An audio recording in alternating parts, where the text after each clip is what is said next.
নমস্কার, বিদিশার গল্প পাঠের আসরে সকলকে স্বাগত। আজ পড়ব সুনীল গঙ্গোপাধ্যায়ের ছোট্ট গল্প ভালোবাসা। তপনের আজকাল প্রায়ই মন খারাপ থাকে।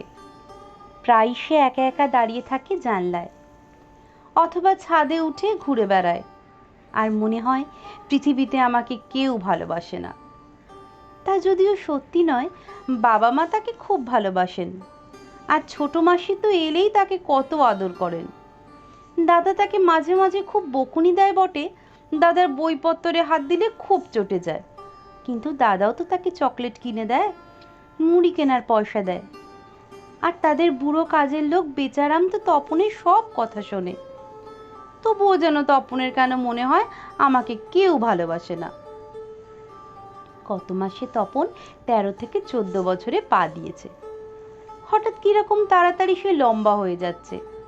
এখন সে মায়ের চেয়েও লম্বা। গত বছর পুজোর সময় কেনা জামাটা এখন তার ছোট হয়। গলার আওয়াজও কিরকম ভাঙা ভাঙা আর মোটা হয়ে গেছে। নিজের গলা বলে চেনাই যায় না। এখন আর সে বাবা মার সঙ্গে এক বিছানায় শোয় না। মা তাকে বলেছিলেন দাদার সাথে শুতে, কিন্তু তপন রাজি হয়নি। দাদা ঘুমের মধ্যে যা লাথি মারে, এখন তপনের আলাদা খাট। এক আধ দিন মাঝরাত্রিরে ঘুম ভেঙে গেলে তপনের কিরকম ভয় ভয় করে। না, তপন ভূতের ভয় পায় না, সায়েন্স বইতে সে পড়েছে ভূত বলে কিছু নেই। কিন্তু ঘুম ভাঙার পর মনে হয় সমস্ত পৃথিবীটা কি অসম্ভব চুপচাপ। একটা কুকুর শুধু দূরে কান্নার মতো ডাকছে, আর কোথাও কেউ নেই। তখন তপনের মনে হয় আমি কি ভীষণ একা, আমায় কেউ ভালোবাসে না। দুপুর থেকেই বৃষ্টি হচ্ছে। তপন স্কুল থেকে ভিজতে ভিজতে বাড়ি ফিরল। আজ আর বিবেকানন্দ পার্কে খেলতে যাওয়া হবে না, ঘুড়ি ওড়ানোর উপায় নেই। তপন এখন কি করে? গল্পের বইও কিছু নেই, সব পড়া বই। আর দাদার বইতে হাত দিলেই তো দাদা বলবে বড়দের বই পড়তে নেই। কি হয় বড়দের বই পড়লে? তপন তো লুকিয়ে লুকিয়ে দাদার আলমারির 3-4খানা বই পড়েছে, কিছু তো হয়নি। তবে বইগুলো বড্ড একঘেয়ে, খালি কথা আর কথা। মা পাশের বাড়ি শান্তি পিসির সঙ্গে কথা বলছিলেন। সেখানে গিয়ে তপন দাঁড়াতেই ওরা চুপ করে গেলেন। তপন এখন বুঝতে পারে চুপ করে যাওয়া মানে তার সামনে ওরা এখন কথা বলতে চান না। তপন সেখান থেকে চলে এলো।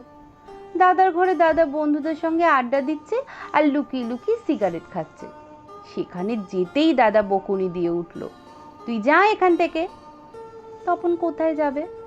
পাশের বাড়ির টুলটুলের সঙ্গে সে আগে ক্যারাম খেলতো, কিন্তু টুলটুলটা শাড়ি পরতে শিখে কেমন যেন বদলে গেছে।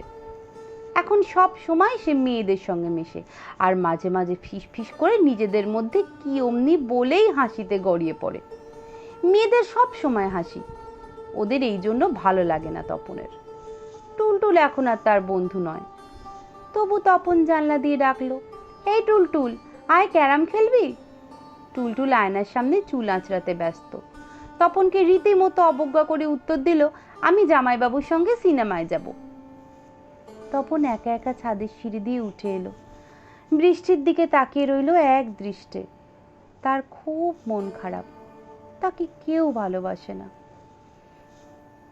এর 2 দিন পর তপন রাস্তা দিয়ে তন্ময় হয়ে হেঁটে আসছিল, চোখ আকাশের দিকে। সে ঘুড়ির প্যাঁচ খেলা দেখছে। কোন ঘুড়িটা কাটবে এটা না দেখা পর্যন্ত সে চোখ ফেরাতে পারে না। কালো চাঁদিয়ালটা দুলতে দুলতে আসছে, কতগুলো রাস্তার ছেলে ছুটছে সেটাকে ধরার জন্য। ঘুড়িটা বকুল গাছে আটকাতো, হঠাৎ গোদ খেয়ে চলে গেল মাঝ রাস্তার দিকে, আর একটা বাচ্চা ছেলে তীরের মতো ছুটে গেল সেদিকে। তপন চেঁচিয়ে উঠল, এই এই গাড়ি!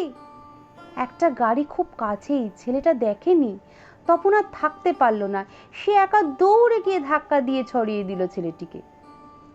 তারপর কি হলো তপনের আর জানা নেই। কাছেই তপনের বাড়ি, পাড়ার লোক চিনতে পারল।